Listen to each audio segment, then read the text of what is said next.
The collapse of the communist bloc headed by the Soviet Union in the early 1990s marked the failure of communism after almost a century.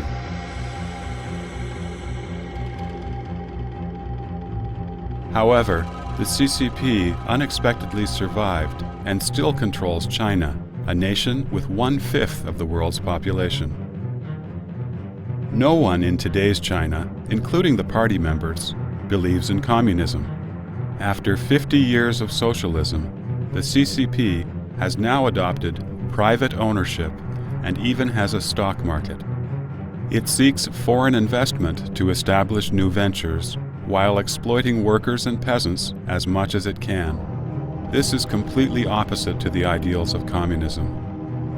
The leopard has died, but its skin is still left. Today's CCP only has its skin left. The CCP inherited this skin and uses it to maintain its rule over China. What is the nature of the skin inherited by the CCP? That is, the very organization of the CCP.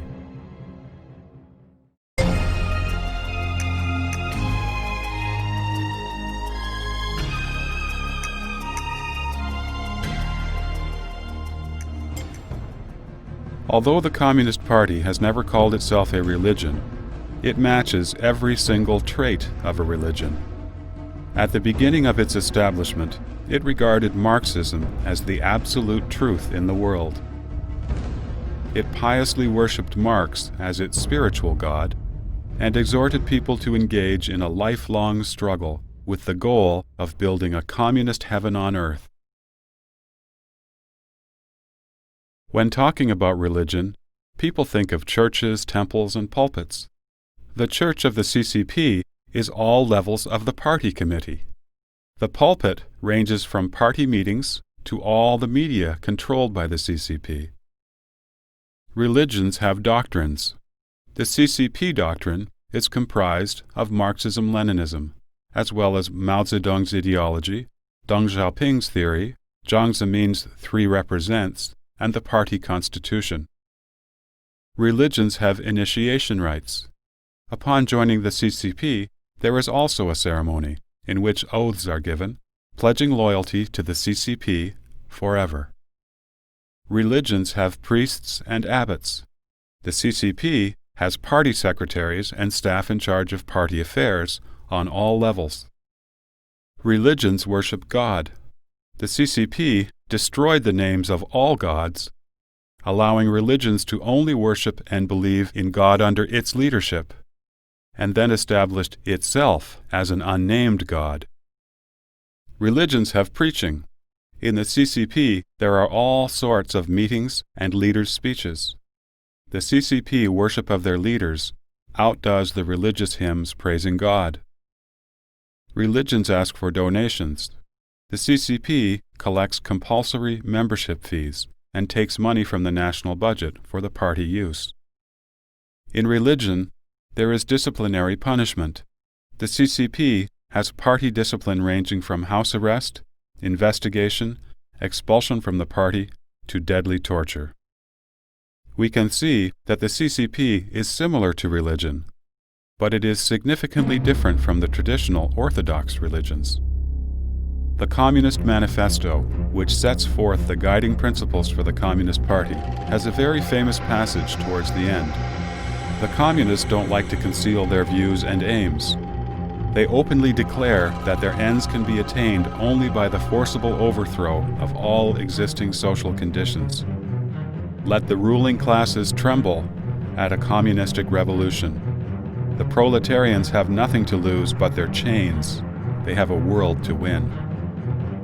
When this specter of the Communist Party came to this world, it came with a chilling mission: use violence to openly challenge human society, to smash the old world, to eliminate private ownership, to eliminate the character, independence, and freedom of the bourgeoisie, to eliminate exploitation, to eliminate families, and to let the proletarians govern the world. This political party, which openly announced its desire to beat, smash, and rob, not only denies that its point of view is evil, but also declared self-righteously in the Communist Manifesto that the communist revolution is the most radical break with traditional relations. No wonder that its development involved the most radical break with traditional ideas.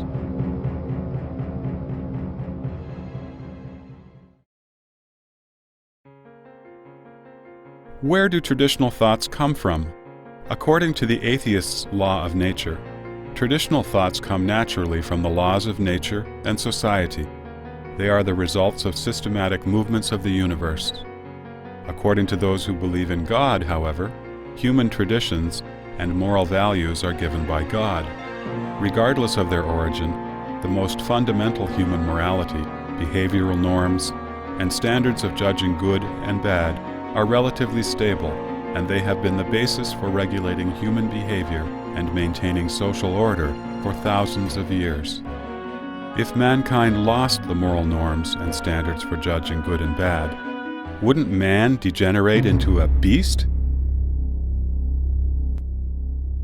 When the Communist Manifesto declares it will bring about the most radical break with traditional relations, it threatens the basis for the normal existence of human society. The Communist Party was bound to become an evil cult that brings destruction to mankind. All orthodox religions believe in God and benevolence, and religion is to instruct humanity about morality and to save people's souls. The entire Communist Manifesto is permeated with extreme pronouncements, but not a bit of kindness and tolerance. Marx and Engels thought that they had found the law of social development through dialectic materialism. Hence, with their so-called truth in hand, they questioned everything and denied everything. They stubbornly imposed the illusions of communism on the people and did not hold back in advocating the use of violence to destroy existing social structures and cultural foundations. The Communist Manifesto had the effect of injecting into the newborn Communist Party a specter that opposes the laws of heaven, exterminates human nature, and appears arrogant, extremely selfish, and totally unconstrained. Orthodox religions all believe in God. They respect heaven and earth, and believe that man's power is limited. The CCP denies that there is a God and does not believe in the soul or the spirit. Instead, this evil specter, the CCP, proclaims it is the only God and Savior of mankind. The actions of the CCP, from start to present, have been based upon class struggle, violent revolution, and the dictatorship of the proletariat without any moral constraint, stopping at no evil as long as the party cause requires it. They have resulted in the so-called communist revolution, full of blood and violence. The Red Terror under communism has lasted for about a century, bringing disaster to dozens of countries in the world and costing tens of millions of lives. The communist belief, one that created a hell on earth, is nothing but the vilest cult in the world.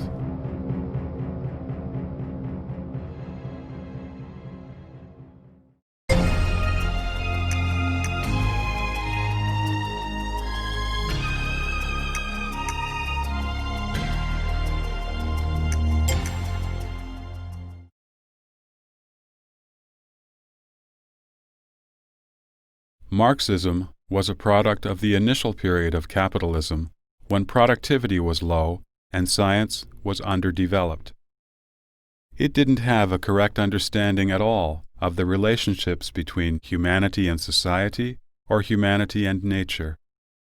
However, this heretical ideology, lacking in benevolence and tolerance, and filled with arrogance, was held up by the Communist Party as its religious doctrine and harmed the human world for over a century. From Lenin's theory of violent revolution to Mao Zedong's theory of continuous revolution under the dictatorship of the proletariat, to Jiang Zemin's three represents, the Communist Party's history is full of such heretical theory and fallacy. Although these theories have caused endless disasters in practice, and the fact that they are self-contradictory, the Communist Party still proclaims that they are universally correct and forces the people to study and accept its doctrines. Eliminating dissidents is the most effective means for the evil cult of communism to spread its doctrine. Because the doctrine and behavior of this evil cult are too ridiculous, the Communist Party has to force people to accept them, relying on violence to eliminate dissidents. After the Chinese Communist Party seized the reins of power in China, it initiated land reform to eliminate the landlord class. It initiated socialist reform in industry and commerce to eliminate the capitalists. It initiated the movement to purge reactionaries, to eliminate folk religions, and to eliminate officials who held office before the communists took power. It initiated the anti-rightist movement to silence intellectuals, and it initiated the Cultural Revolution to eradicate traditional Chinese culture. The CCP was able to unify China under the evil cult of communism and achieve a situation where everyone read Mao's Little Red Book, performed the loyalty dance, and, as the saying goes, asked for the party's instructions in the morning and reported to the party in the evening.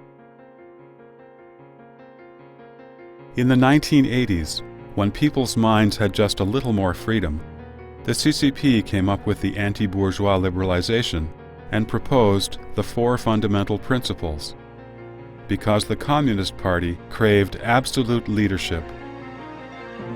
In 1989, when young students peacefully requested democracy and opposed corruption, they suffered the bloody repression of the Tiananmen massacre, because the Communist Party could not tolerate the democratic ideology.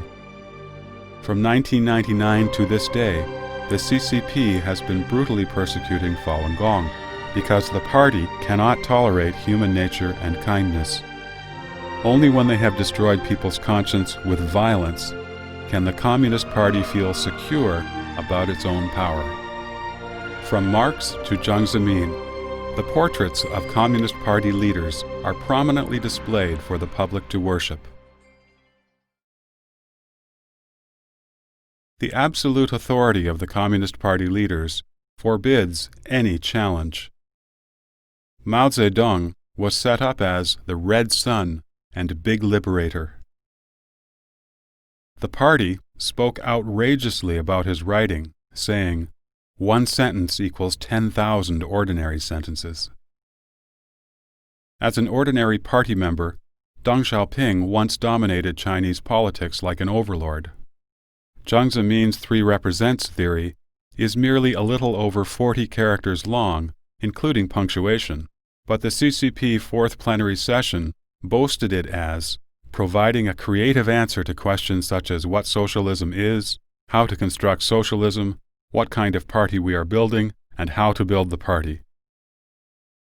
Stalin's wanton slaughter of innocent people, the catastrophic cultural revolution launched by Mao Zedong, Deng Xiaoping's order for the Tiananmen Square massacre, and Jiang Zemin's ongoing persecution of Falun Gong are the dreadful results of the Communist Party's heretical dictatorship. On the one hand, the CCP stipulates in its constitution the following: all power in the People's Republic of China belongs to the people.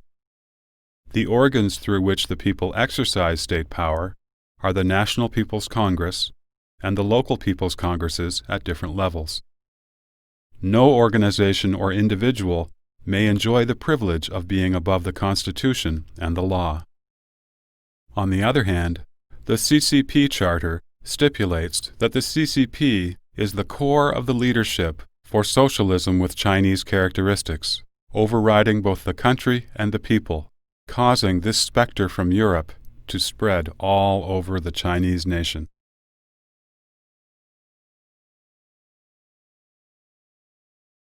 The organization of the Communist Party is an infiltration that penetrates all levels of the government in every village and city street. The CCP controls not only its party members and party affairs, but also controls those who are not members, because the entire regime must adhere to the party's leadership. The decision process within the party operates like a black box, as the intra-party struggles must be kept in absolute secrecy. Party documents are all confidential. Dreading exposure of their criminal acts, the CCP frequently tackles dissidents by charging them with the so-called crime of divulging state secrets. Joining the CCP is like signing an irrevocable contract to sell one's body and soul. With the party's rules being always above the laws of the nation, the party can dismiss any party member at will, while the individual party member cannot quit the CCP without incurring severe punishment. Quitting the party is considered disloyal and will bring about dire consequences. During the Cultural Revolution, when the CCP cult held absolute rule, it was well known that if the party wanted you dead, you could not live. If the party wanted you alive, you could not die. If a person committed suicide, he would be labeled as dreading the people's punishment for his crime, and his family members would also be implicated and punished. At their regular meetings, members of the Communist Party must criticize themselves and others. They must report their thoughts to the party and voluntarily accept the party's mind control. Periodically, violence and terror are used to test members' sense of party nature and to test their devotion to the party, while assuring they keep in step with the party forever. Mao Zedong said, "A revolution is not a dinner party, or writing an essay, or painting a picture, or doing embroidery. It cannot be so refined, so leisurely and gentle, so temperate, kind, courteous, restrained, and magnanimous. A revolution is an insurrection, an act of violence by which one class overthrows another." Deng Xiaoping recommended killing 200,000 people in exchange for 20 years' stability. Jiang Zemin ordered, when talking about Falun Gong practitioners, destroy them physically, ruin their reputation, and bankrupt them financially. The CCP promotes violence and has killed countless people throughout its political movements. It educates people to treat the enemy as cold as the severe winter. The CCP makes an exhibition of heroic examples to encourage young people to sacrifice for the party.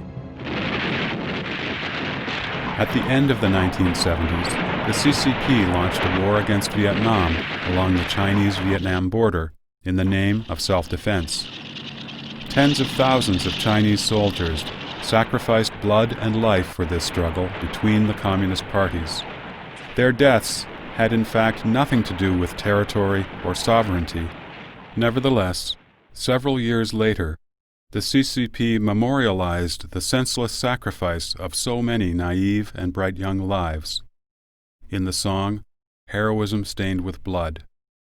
154 Chinese martyrs died in 1981, recapturing Mount Fakha in Guangxi province. But the CCP casually returned it to Vietnam after China and Vietnam surveyed the boundary.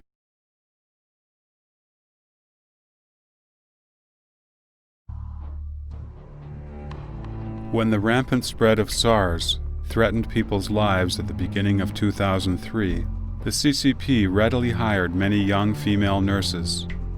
They were quickly confined to hospitals to nurse SARS patients.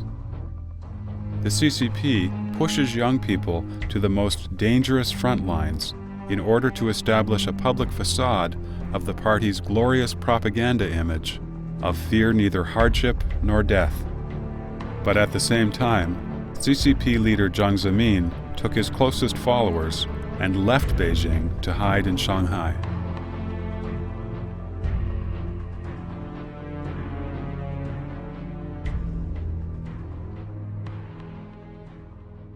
The CCP promotes atheism and claims that religion is spiritual opium that can intoxicate the people. It used its power to crush all religions in China, and then it deified itself, giving absolute rule of the country to the CCP cult. At the same time that the CCP sabotaged religion, it also destroyed traditional culture. It claimed that tradition, morality, and ethics were feudalistic, superstitious, and reactionary, eradicating them in the name of revolution. During the Cultural Revolution, widespread ugly phenomena violated Chinese traditions. Married couples were made to accuse each other of traitorous acts. Students beat their teachers. Fathers and sons turned against each other. Red Guards wantonly killed the innocent, and rebels beat up their victims, smashing and looting along the way. These were the natural consequences of the CCP smothering human nature.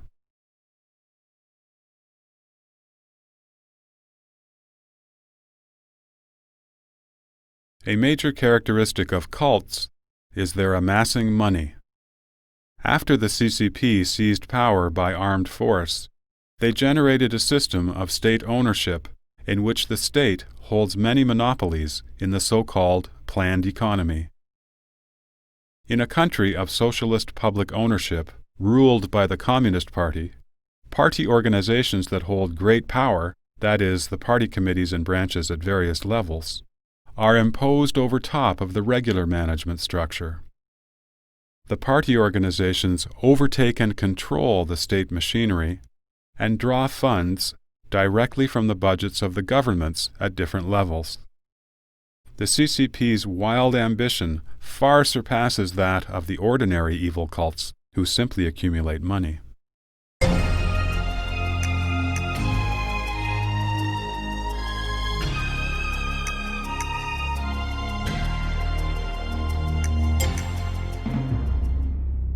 When things like the Aum Shinrikyo cult killing the public with sarin nerve gas in the Tokyo subway are mentioned, or the solar temples ascending to heaven by suicide, or the mass suicide of Jim Jones and his 900 followers in the People's Temple, everyone trembles with fear and outrage.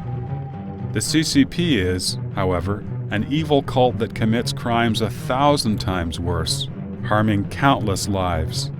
This is because the CCP possesses the following unique features that ordinary cults lack. In most countries, people can freely choose their own belief. However, in China, which is governed by the CCP, the evil cult became a state religion. From childhood on, people cannot receive higher education or promotion to higher office without passing political examinations. None of the questions in the political examinations allow independent thinking. Those taking the exams are required to memorize the standard answers provided by the CCP if they want to pass. The unfortunate Chinese people are forced to repeat the CCP's preaching even when they are young, brainwashing themselves over and over again. When a cadre is promoted to a higher office in the government, whether he is a member of the CCP or not, he has to attend the party school. He won't be promoted until he has met the requirements for graduation from the party school.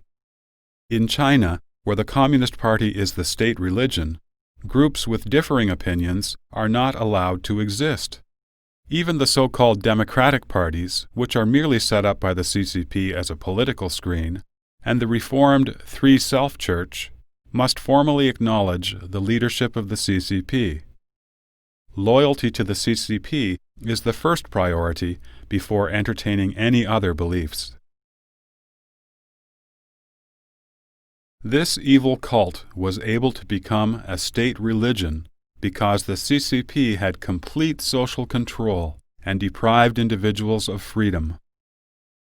In a socialist country like China, the Communist Party organizations are ubiquitous, from the central government to the most grassroots levels of society, including the villages and neighborhoods. Through the party committees and branches at all levels, the CCP maintains an absolute control over society.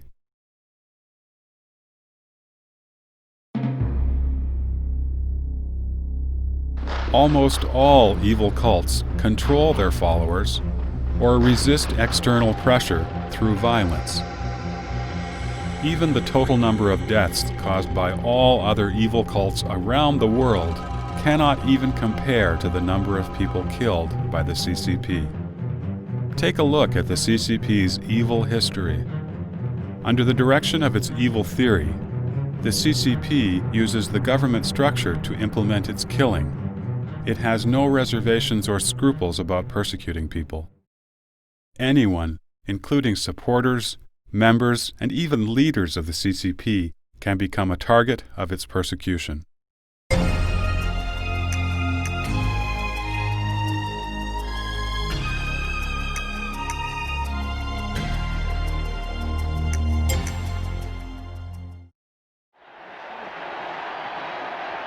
The Communist Party has constantly emphasized iron discipline, absolute loyalty, and organizational principles.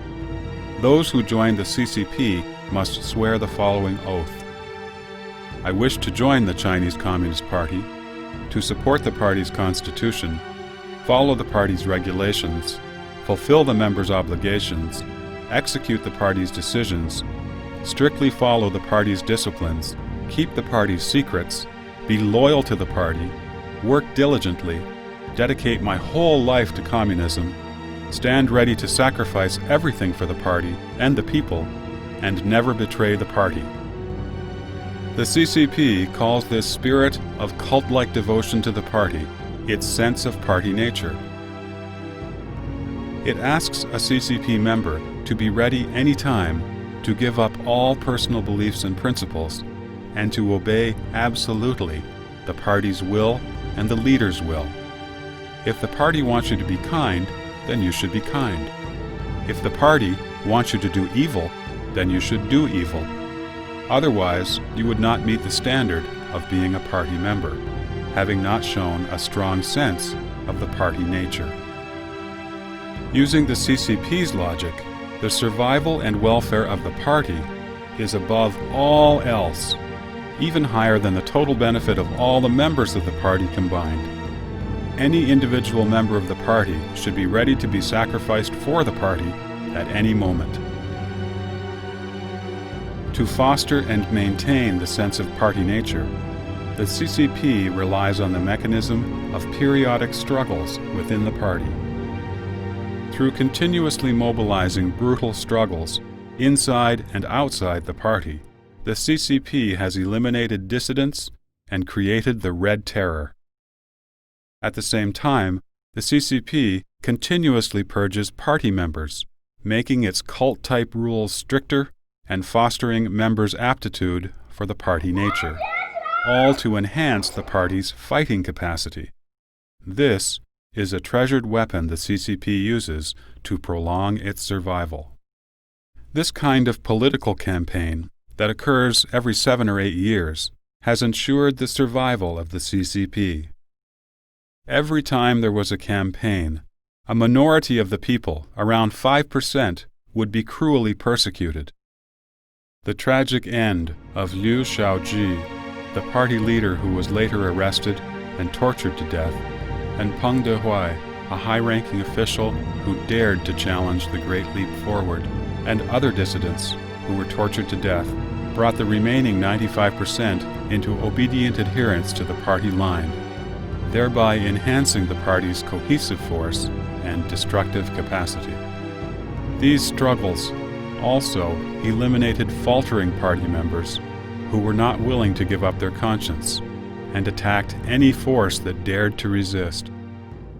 Through this mechanism of struggle, those CCP members who have the greatest desire for struggle and are best at using the methods of hoodlums have gained control.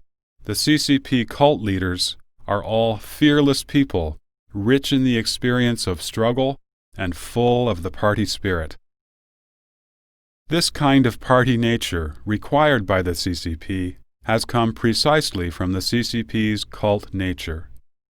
In order to realize its so-called ideal, the CCP is determined to break away from all traditional principles, to apply violence at all costs, to smash the world, and eliminate all dissidents, and uses all means to fight without reservation any force that hinders it. Therefore, it needs to train and enslave all its members to become the party's heartless, unjust, and faithless tools. So it must eliminate people's conscience and benevolent thoughts to make people believe in its evil doctrine.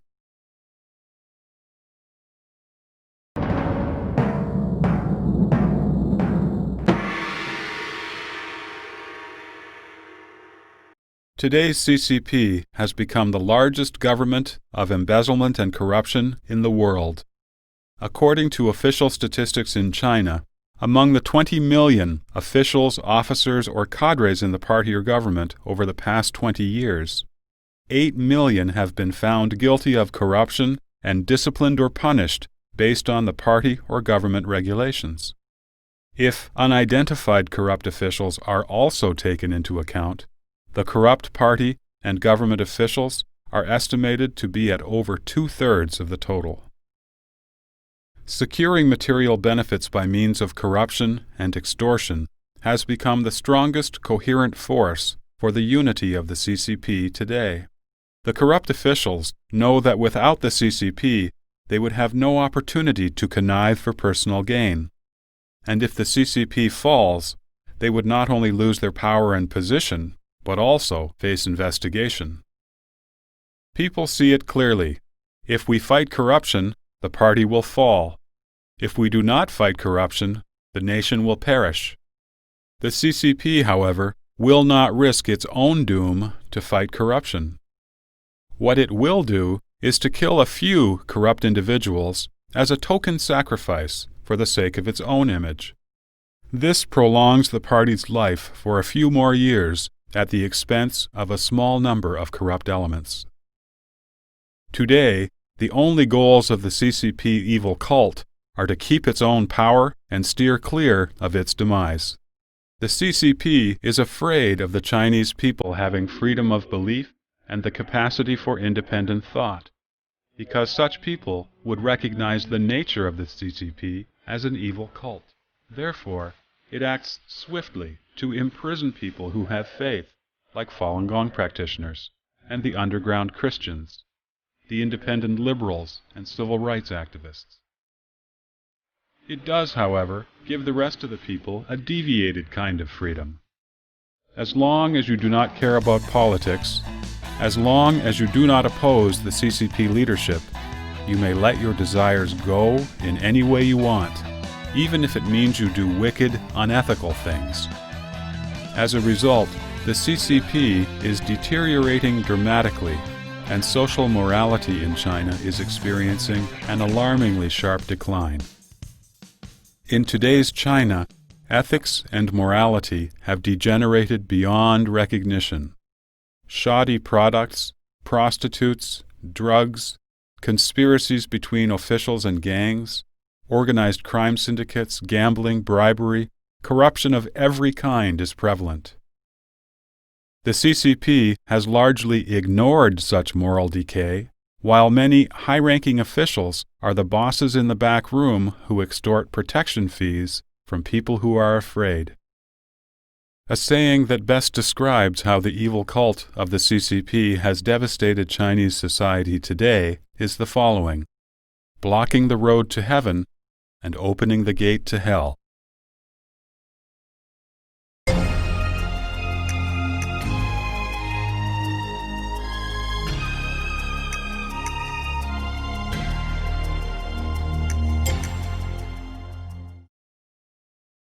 This seemingly simple question has no simple answers.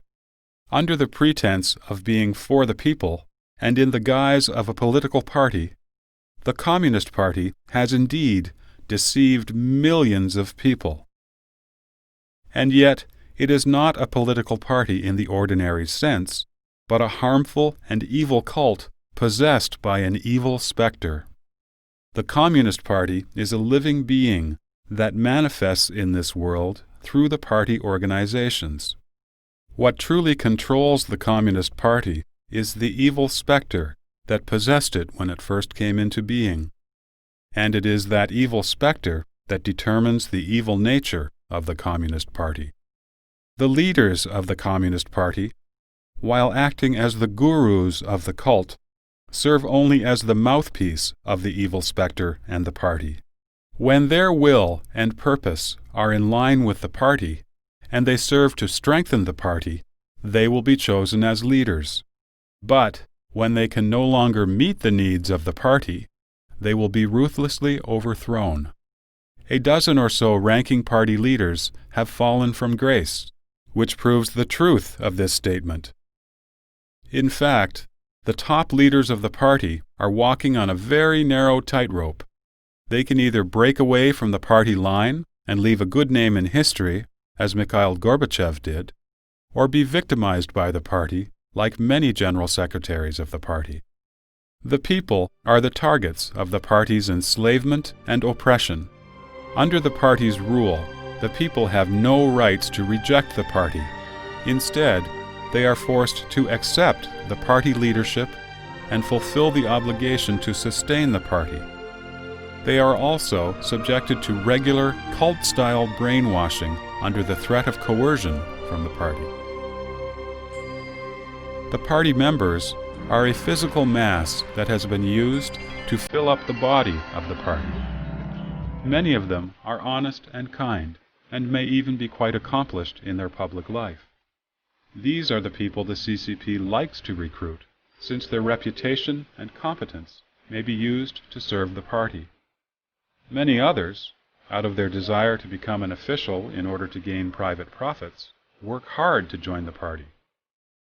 There are also those who chose to join the party because they wanted to accomplish something in their lives and realized that under communist rule they could not do well for themselves in society unless they joined the party. Regardless of the motive for joining, however, once you swear your allegiance in front of the party's flag, willingly or otherwise, that means you have devoted yourself to the party. You will then go through the brainwashing process by participating in weekly political studies. After the bondage of the party nature is imposed on you, once you show your human side, you will be purged or persecuted.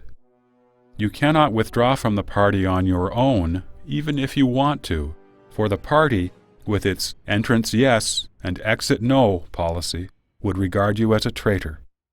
That is why people often reveal a dual nature. In their political life, they show the nature of the Communist Party, and in their home life, they show their human nature. The party cadres hold the power among the party members. Though they may have some choices between good and bad, and the ability to make their own decisions on a few occasions, when required, and for all major events, they, as a whole, have to follow the will of the party. The party mandate dictates the whole party obeys the Central Committee. The party cadres are its leaders at different levels. They are the party's backbone. But they, too, are merely tools of the party. They, too, have been deceived, used, and victimized during the past political movements. The CCP's underlying criterion is to test whether you are following the right guru and are sincere in your devotion.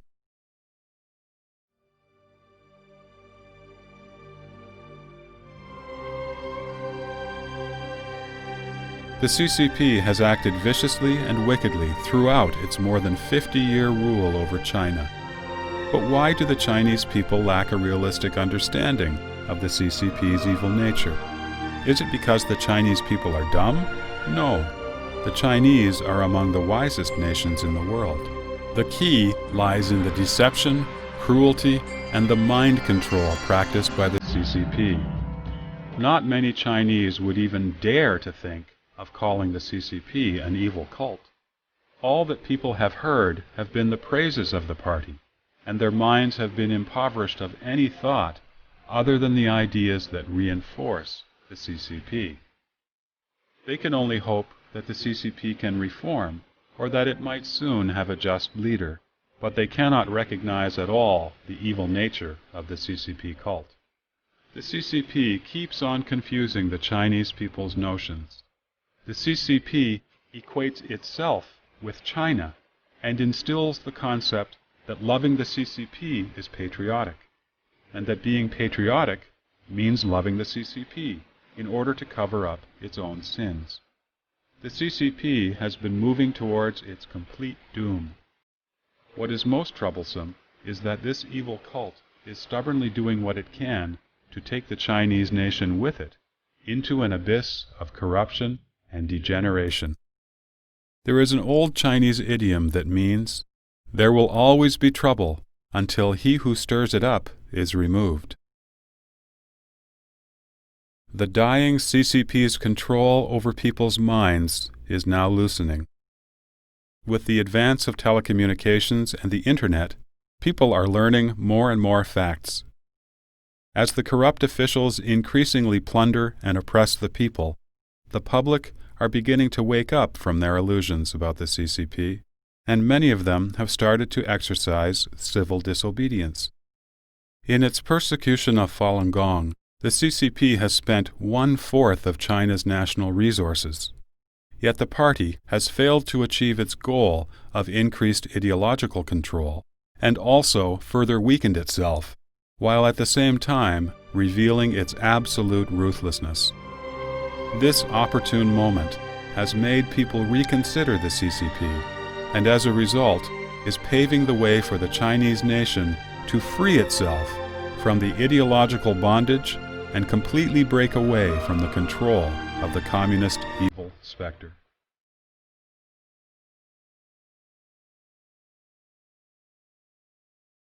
Having lived under the evil rule of the CCP for over 50 years, the Chinese people do not need a violent revolution. Rather, they need redemption of their souls.